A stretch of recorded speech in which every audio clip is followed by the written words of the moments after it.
সকলে আমার প্রীতি ও শুভেচ্ছা নিন। আশা করি ভালো আছেন। ইতিমধ্যে আপনারা জেনেছেন যে বালুচিস্তান 11ই আগস্টকে স্বাধীনতা দিবস হিসেবে পালন করেছে।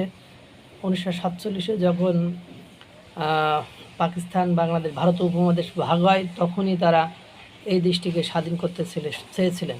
বঙ্গবন্ধু তার ভাষণে বালুচিস্তান, খাইবার পাখতুনখোয়া, করাচি, তারপর আজাদ কাশ্মীর, এইসব অঞ্চলে পাঞ্জাবের স্বাধীনতার কথা বলেছিলেন।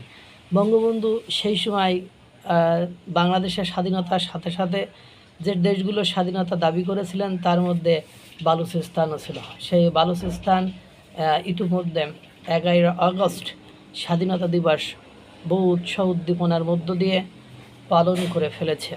তারা যদিও পাকিস্তান বর্বর শাসক গোষ্ঠী ওই দিনটিতে কারফিউ জারি করেছিল। কিসের কারফিউ, কিসের আইন মানি না, কেউ স্বাধীনতার হিসাব কোনো কিছু মানে না। এসব কিছু তোয়াক্কা পরোয়া করার সময় নেই। তারা সেই বঞ্চনা গঞ্জনার বিরুদ্ধে দাঁড়িয়েছে।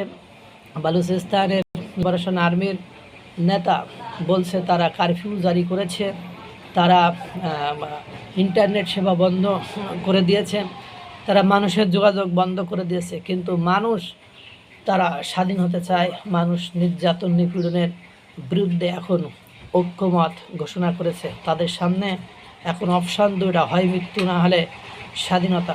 স্বাধীনতা পালনের পরে তারা তাদের নেতা এক বিবৃতি দিয়েছে।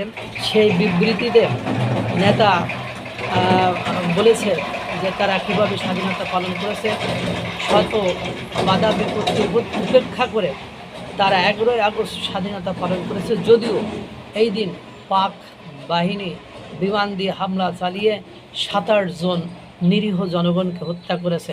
তারা তাদের নেতা পোস্টে লিখেছেন যে সাধারণ জনতা, বালুচিস্তানের সাধারণ জনতা ভারতকে ধন্যবাদ জ্ঞাপন করেছে, ধন্যবাদ দিয়েছে। কারণ বালুচিস্তানের উপরে যে নির্যাতন নিপীড়ন চীনকে সাথে নিয়ে একের পর এক পাকিস্তান বর্বর শাসক গোষ্ঠী করিডোর দেওয়ার মাধ্যমে করেছে, তাদের খনি থেকে সম্পদ তুলে নিয়ে গেছে, তাদের উপর নির্যাতন নিপীড়ন চালিয়েছে, এগুলো ভারতীয় গণমাধ্যম সহ বিভিন্ন আন্তর্জাতিক সংস্থায় উপস্থাপন করেছে একের পর এক, দিনের পর দিন ভারত।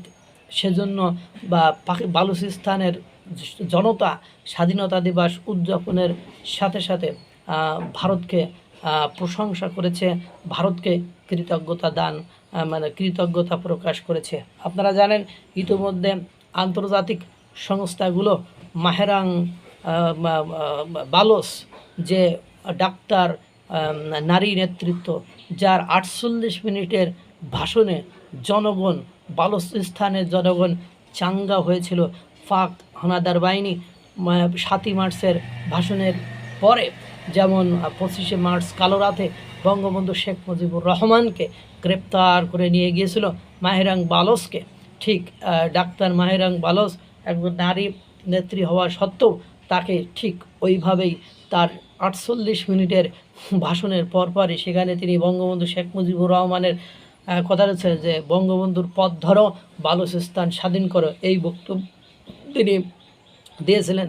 তাকে আটক করেছে, তাকে গ্রেপ্তার করেছে। এতে করে আন্তর্জাতিক মানবাধিকার সংস্থাগুলো উদ্বিগ্ন এবং উদ্বেগ প্রকাশ করেছে। খুব দ্রুত সময়ের ভেতরে মাহেরাং বালোচকে মুক্তি দেওয়ার জন্য বলেছে। দেখেন এই যে অবস্থা, এই অবস্থা থেকে পরিত্রাণ অবশ্যই হবে। যেমন স্বাধীনতার পরে বঙ্গবন্ধুকে মুক্তি দিতে পাকিস্তান বাধ্য হয়েছিল, ঠিক তেমনি মাহেরাং বালোচকেও তারা মুক্তি দিতে বাধ্য হবে। তারা স্বাধীনতা দিবস উদযাপনে করে ভারতকে প্রশংসা করেছে। কারণ আজ তারা যে স্বাধীনতা অর্জন করেছে, এই স্বাধীনতার পেছনে প্রত্যক্ষ এবং পরোক্ষভাবে ভারতের মিডিয়াগুলো, ভারতের সরকার, আন্তর্জাতিক সংস্থাগুলোতে বিভিন্ন গুরুত্বপূর্ণ জায়গায় তাদের প্রকৃত চিত্র তুলে ধরেছে। এই জন্য জনগণ ভারতকে কৃতজ্ঞতা বোধ বা ভারতকে ধন্যবাদ জানিয়েছে। মহান সৃষ্টিকর্তা সকলকে ভালো রাখুক, সুস্থ রাখুক।